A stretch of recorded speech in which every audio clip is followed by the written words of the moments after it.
Hello all, and welcome to this event just for Canadian librarians and independent booksellers.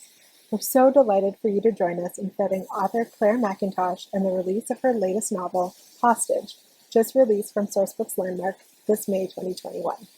I'm Lauren from Raincoast Books, and happy to be co-presenting this event with our friends at Library Bound. I'd like to acknowledge that Raincoast Books is in Richmond, BC, the traditional lands and unceded territories of the Coast Salish, Tsawwassen, Musqueam, Suminis, Kwantlen, and Stalo First Nations, as well as the Hul'qumi'num Treaty Group, of whom we are grateful guests. Among other cities in Canada, Richmond currently has yet to make formalized commitments to territorial acknowledgements, and is deeply important to acknowledge the continued fraught relations between Canadians and the traditional keepers and guardians of this land, who in many cases still live and work on them. As we're meeting from several places today, I encourage you to interrogate your own relationship to the land from which you are joining us and learn more by visiting native-land.ca.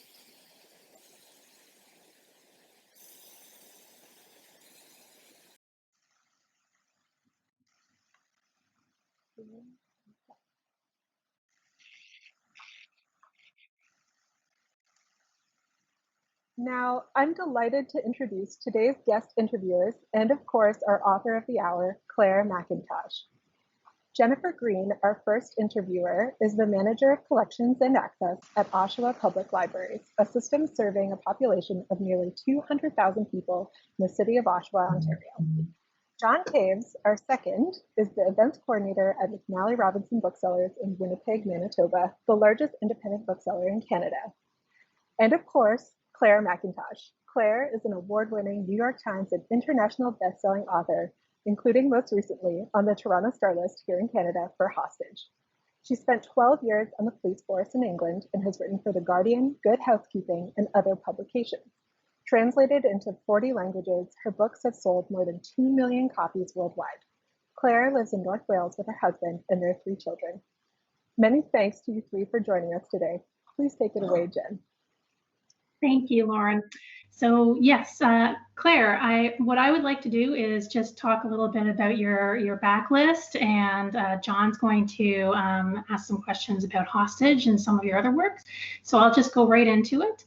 And so as we were discussing earlier, I Let You Go burst onto the bestseller list and really was fantastic, one of my favorite books that year. Did you feel pressure for your next book to live up to the expectations on your first? And had you already started I See You before the first book was released? Yes, I felt under pressure. And no, I hadn't started I See You, but I had started my second book. So here is a tale.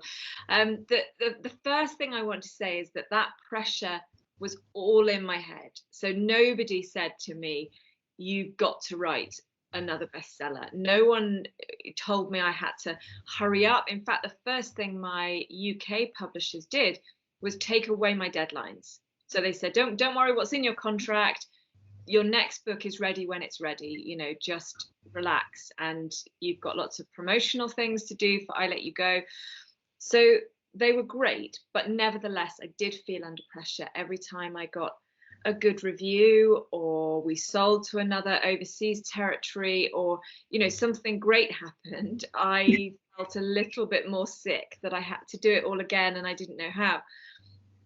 And I had started writing my second book, and I'd read all sorts of blog posts and heard other authors say you must get your second book written before your first one comes out.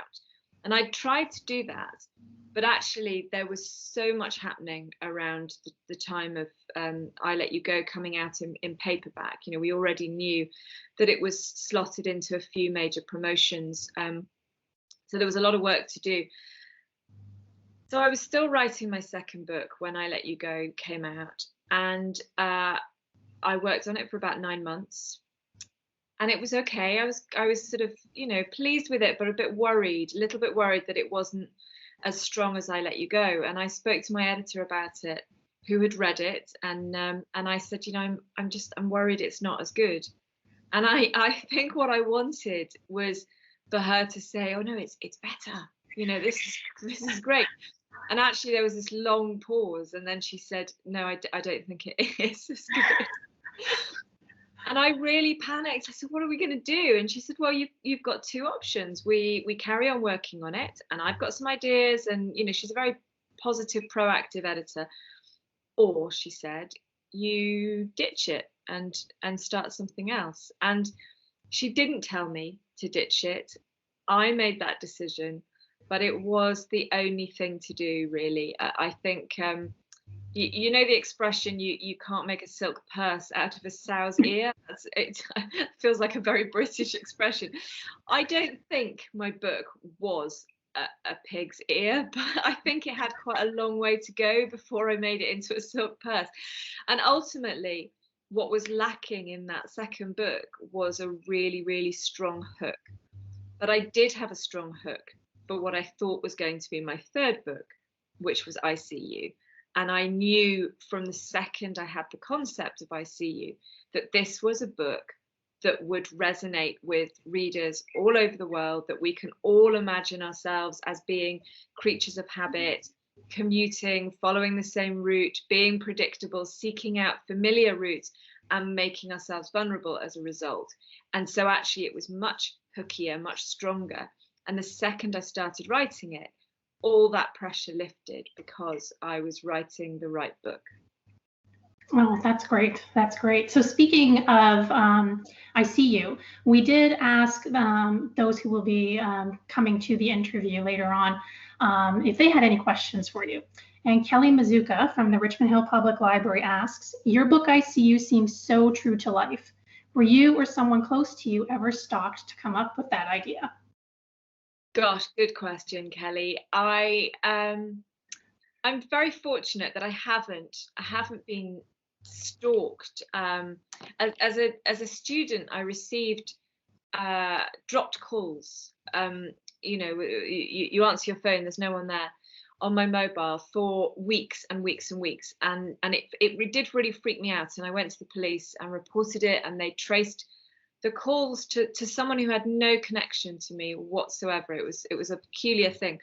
But that's my only personal experience of stalking. But I was a police officer for many years, and I dealt with many victims of harassment and stalking and many offenders. And so I think that's an experience that I brought to life in I See You. Okay, and sort of related to that last question. So, and as you mentioned, you used to be a police officer. Do you find that your own personal experiences shape your novels, or how much is outside influence, such as news stories, or, sometimes they say on TV, ripped from the hot headlines, that sort of thing? Gosh, I think my books are shaped by so many things that it would be really difficult to say this bit came from personal experience and this bit came from a headline or an overheard conversation. They really are an amalgamation of lived and learned experiences and borrowed experiences. One of the things that I like to write about, or that I focus on in my writing, is that kind of grey area between right and wrong, and between a life where you're safe and you're happy and you're making good choices, to a life where you're making bad choices or you're forced into bad choices.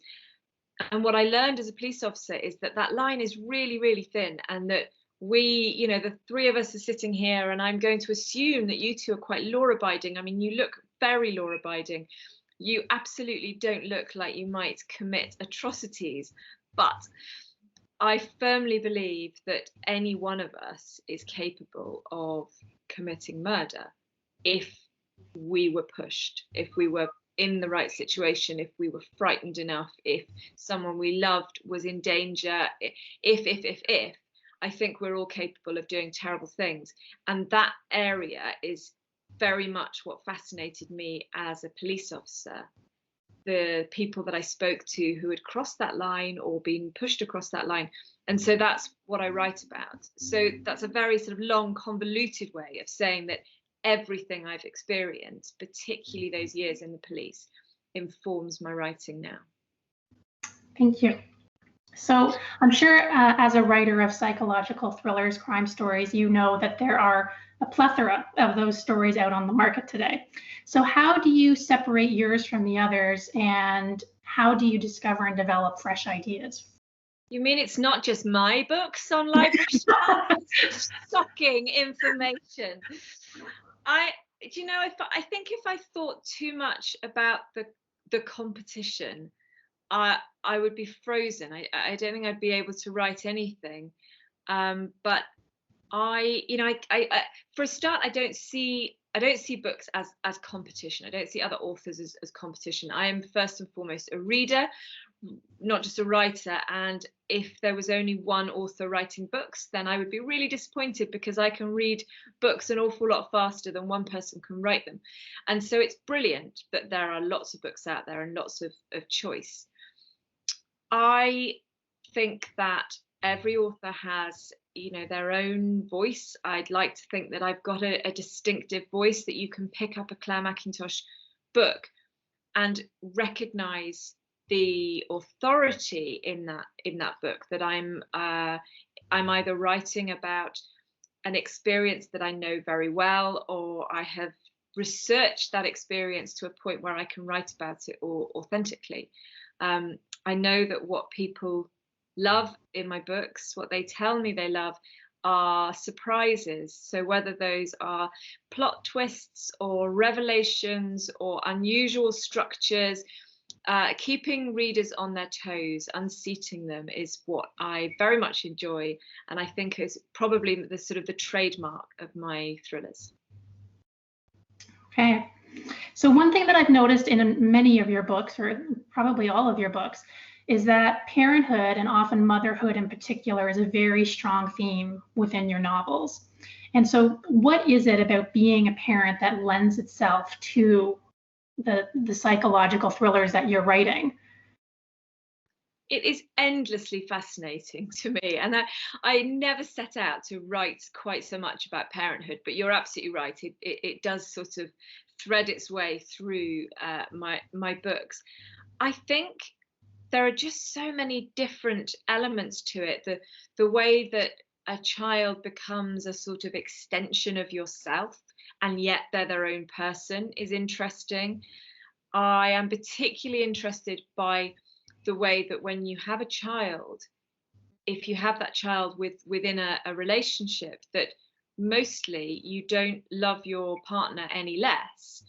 In an ideal world, anyway, you don't love them any less, but you do love your child more. And it's this very odd thing that in the blink of an eye, you go from having a partner who you would defend with your life, to actually putting your child first, because they're a child and they can't defend themselves. And that shift in dynamic is really, really interesting from all perspectives. I'm also interested in the way relationships change over time, and once you have children. The 3 is a really interesting number. So a relationship that is a triangle, and anyone who's been in a group of 3 friends at school or at university will know that can be problematic sometimes. You have 2 sides of the triangle who are friends, or sort of getting on better at any one time, and the third one's a bit of a spare part, and then it shifts, and that's what happens when you have 2 parents and a child. And it's very much what happens in Hostage, with the 2 central characters and their 5-year-old daughter, is that triangle is an uncomfortable shape at times. So that really interests me. I write quite a lot about grief, or I have written a lot about grief. Certainly I Let You Go and After the End are very much shaped around grief, from the point of view of losing a child. And that is something that is very personal to me. My son died when he was a baby. And I suppose that, like most writers, I'm exploring those emotions and those feelings through fiction, because actually exploring them through a filter of fiction is sometimes easier than confronting them in reality. So lots and lots of reasons, but I do write about other things as well. Yes, I'm reading after the end right now, and when you mentioned the threes, that's immediately what came to mind with the parents and the child.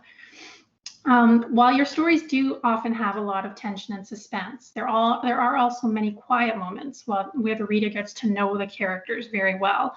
And I'm wondering, how do you balance the two elements within your books? Those quiet moments are so important. And I don't write high octane action thrillers. So, Hostage is a very pacey, suspenseful read, but we're not up there all the time. This is not a disaster movie where you're just constantly getting things thrown at you. And I think that's really important for two reasons. Firstly, because I believe that character is at the heart of a really good page turner, that actually you can have the most exciting story in the world, but if you don't care about the protagonists, you're not going to turn the pages and find out what happens to them. But also because it actually heightens the tension if you have what I call recovery beats or recovery scenes. So if you think about going on a roller coaster, that roller coaster is not up there all the time. What makes that roller coaster exciting and interesting is the fact that 1 second we're right up there and the next we're plummeting down, and then we're just slowly going up, and it all feels quite safe, and then suddenly we're going to dive off. And a really good thriller should feel like that roller coaster, and it's not even, it's not up down up down up down. It's really unpredictable, and it's got these moments where everything's very slow and safe, and it's lulling you into a false sense of security. And I do that in a very visual way. So I will have a big piece of paper or a big whiteboard or a table, and I will lay out my scenes on cards or on sticky notes. And if it is a scene that is really high octane, then it goes up high on my page. And if it's a recovery beat, then it goes down low. And so I go along my timeline, putting my scenes high, low, high, low, high, low. And then I stand back and I can look at it. And if I've got a large portion where all my story is up high, then I know that I need to build in some recovery beats. And those might be a scene where I'm taking stock of what's happened, or a conversation or a quiet moment of contemplation. And equally, if it's all down here, then I probably need to throw a few dead bodies in. So it's very much a visual process. My book plan will look like a theme park ride. Oh, that's very interesting. I always enjoy to see how writers come up with their process and everything. Well, thank you very much for answering my questions. I'm happy to pass it on to John now. Oh, thank you so much, Jennifer. And thank you, Claire. I was really grateful for the opportunity to engage with this book at such a level. So I'll leap right into some of the questions that I have. Yeah, go for it. Hostage itself draws significantly from a number of hot button and topical issues, and I realize the process of creativity is always very nebulous, but I was wondering if you could take us back to the initial moment of conception and the immediate inspiration for the book. I was wondering if it came to you fully formed as an idea, or if it was a matter of weaving together disparate kind of threads of inspiration. Very much the latter. Disparate threads is often how my head feels. So I have had in my notebooks, I have a notebook of ideas that I scribble down, just things that come to me, and a lot of them will never be novels. They might be short stories, they might be nothing at all, or they might be character traits or something. And for a long time, years and years, I've had a couple of lines that just say long haul flight, threat to child, flight attendant, save the child or save the plane, that sort of thing. And it's just sort of sat there, and it never felt like my sort of book, that didn't feel like the sort of book I wrote. And then I was on a plane to San Francisco with my family, which is, a horror story in itself, really, because it's 13 hours with 3 children. So but during the course of this long flight, I was thinking about how I couldn't get off. because believe you me, there are times when I wanted to. And it's just one of those few situations where once you're committed to that journey, you're not going anywhere, and you're not in touch with anyone on the ground. You know, we live in a really hyper connected world. I am constantly on my phone. I'm always mid conversation with somebody, by text, by, you know, Instagram DM, by email. But on a plane, it's just you, and you look out down at these tiny little houses, and they all look so safe, and yet there's a different story, a different drama going on in every one. We're on the ground and we look up at planes and we sort of think, oh, holidays, and of course there's all sorts going on that plane, and you would never know about it. And that sort of disconnect between home and plane really interested me. So I'm kind of mulling over this, and I'm watching the flight attendants go behind the curtain, and it's very much like being on stage. You know, I love that bit where they dim the lights and they close the curtains. And of course, if you go to the bathroom and you walk through, you know, you see them and you talk to them, and they're still on duty, but they're sort of off duty at the same time. You know, they're relaxed a bit, and you get to hear snippets of their gossip, and they're drinking coffee and they're reading a magazine. And I love that sort of glimpse backstage. And so all these things came together. And I was writing another book, so I have a bit of a history of throwing books away. And I had written my fifth novel. Hostage is my fifth novel, I think. Yeah.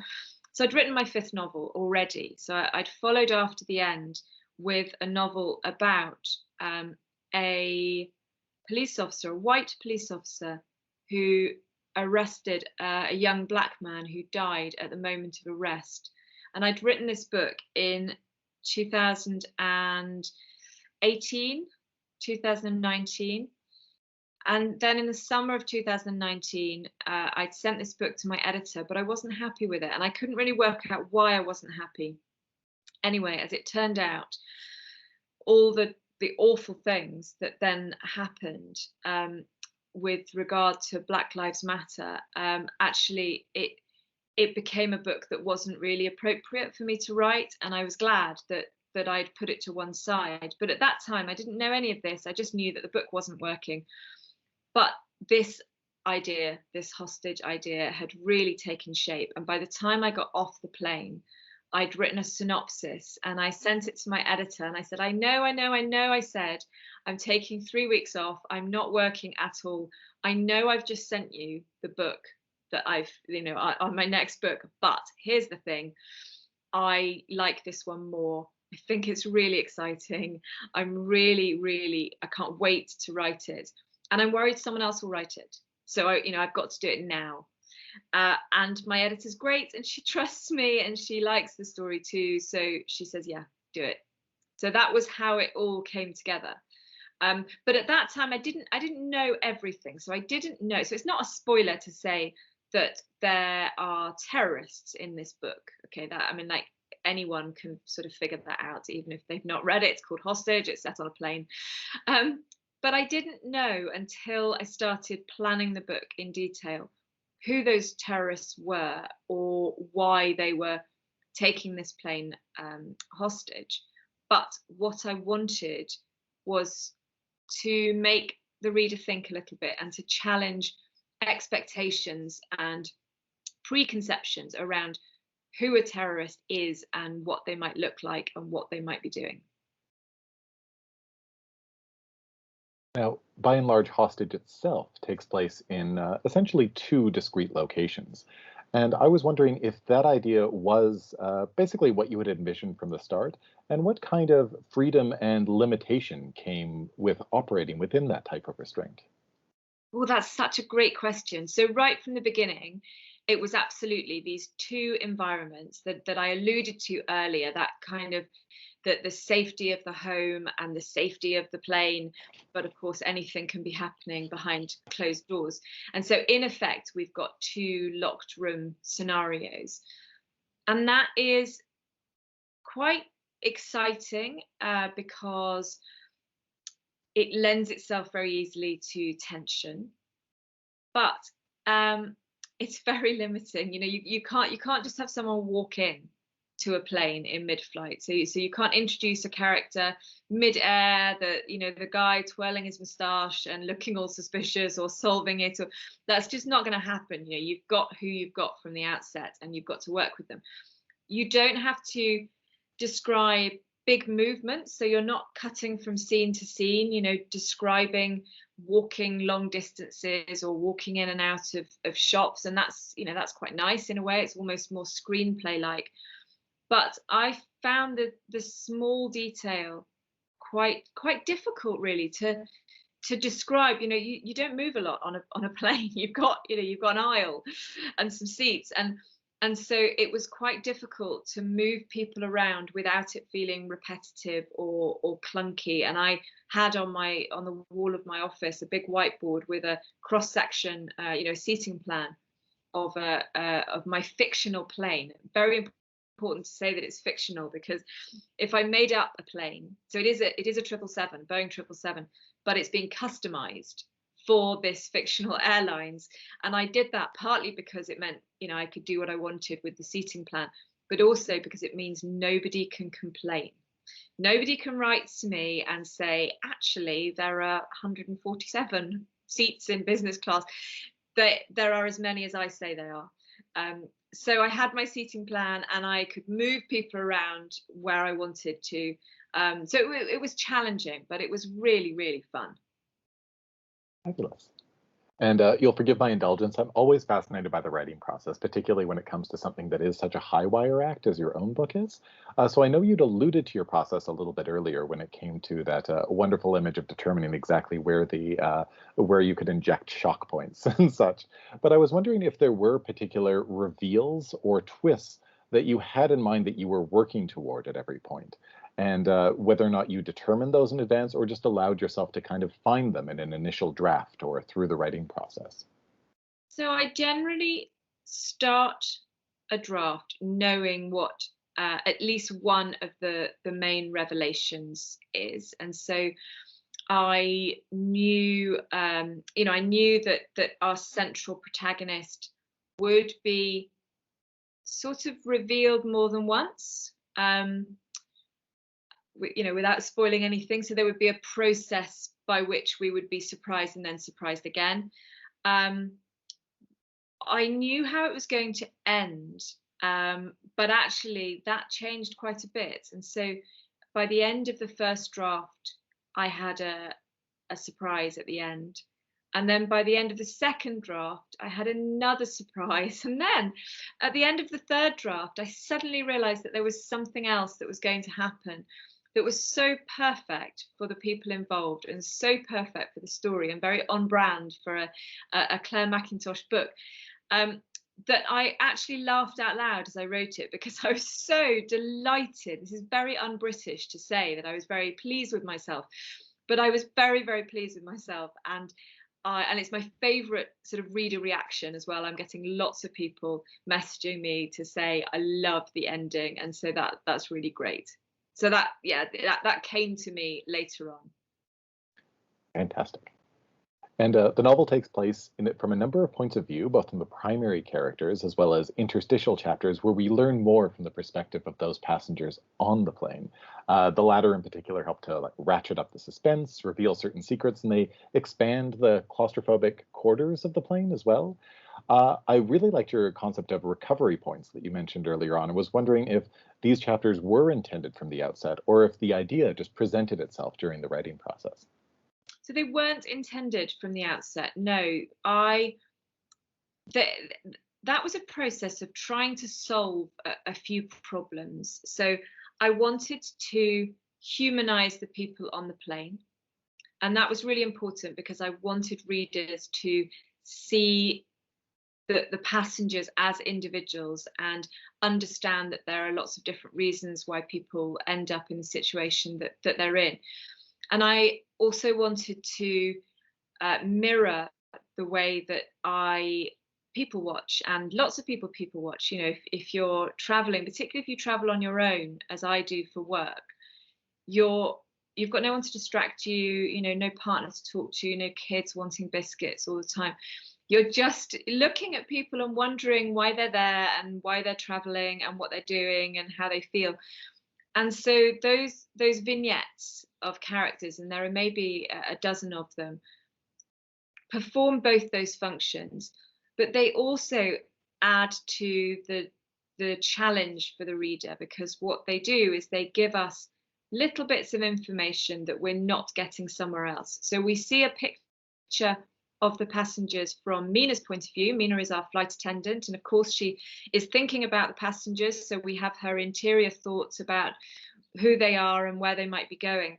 But then we see the passengers from their own perspectives, and we as the reader get to try and marry the two up. And sometimes that's easy to do because I've laid the right clues, and other times it's deliberately misleading. So the reader doesn't get an easy ride.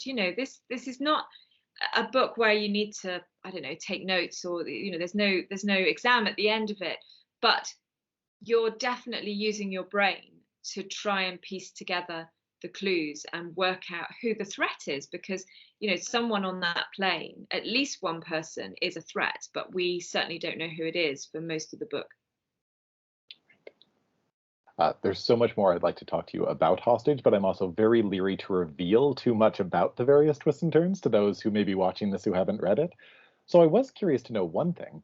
Thus far, your published work does consist of standalone stories, and I was wondering if you'd ever felt any urge or inspiration to expand any of your characters or the worlds you've explored into a series of ongoing stories. Well, let me tell you something.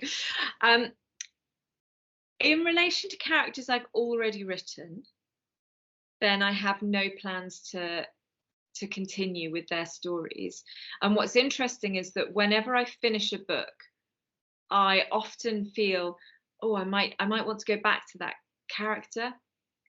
But actually that feeling passes. It's a little bit like, I don't know, breaking up with someone and feeling quite nostalgic for that relationship. But then, 5 years later, you look back and you think, what was I thinking being with them? So actually, I wouldn't go and write, Jenna's story and I Let You Go is all done. I don't want to return to her. For a while, I wanted to write more about Murray, lovely Murray in Let Me Lie. So I've had that feeling, but here's my sort of tentative news that's not really news because it's all up in the air. I think I might have just written a book that might be the start of a series.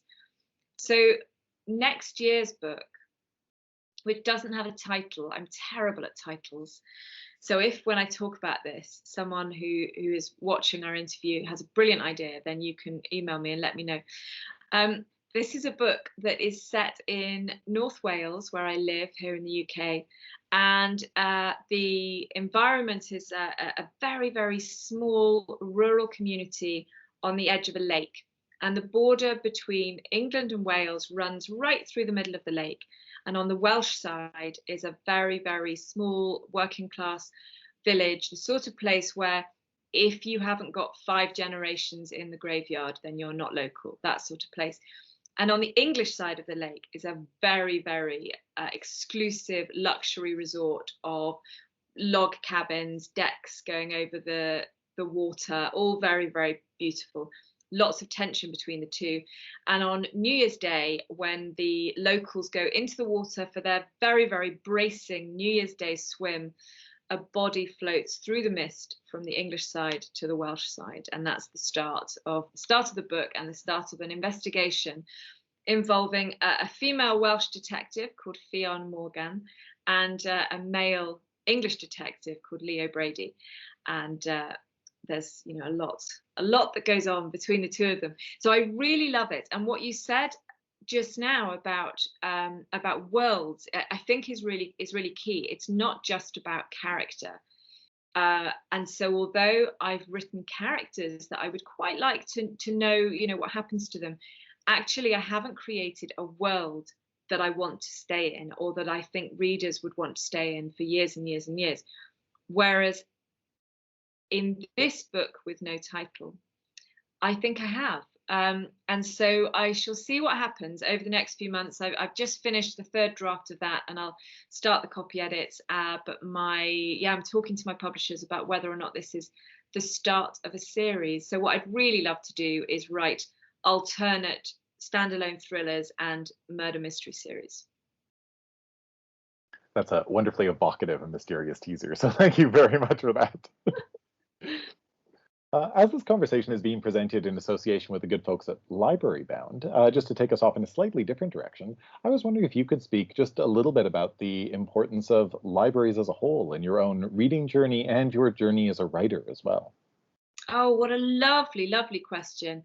Yes, I've had a library card since I was 4 or 5, perhaps, I'm not sure, maybe even younger, and went to my village library absolutely religiously once a week to collect as many books as I was allowed, and was very much that child who walked home from the library like this, not able to wait till she got home before she started her library books. And I did the same when I had children, straight to the library to get their library card. So it's always been part of my life. When I was at university, I would study there. It gave me a place to go where before I had a nice office with books to write in. So libraries remain incredibly important to me. I have a little street library, one of the little free libraries at the end of my driveway for all the advanced reader copies that I get sent. So they go there. And when our public library was closed last year, as during the pandemic, I felt this terrible weight of responsibility to keep providing this unofficial local service.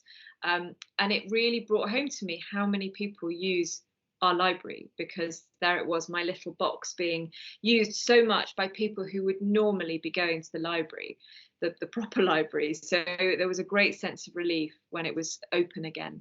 And every year I get a statement that tells me how often my books have been borrowed in the UK.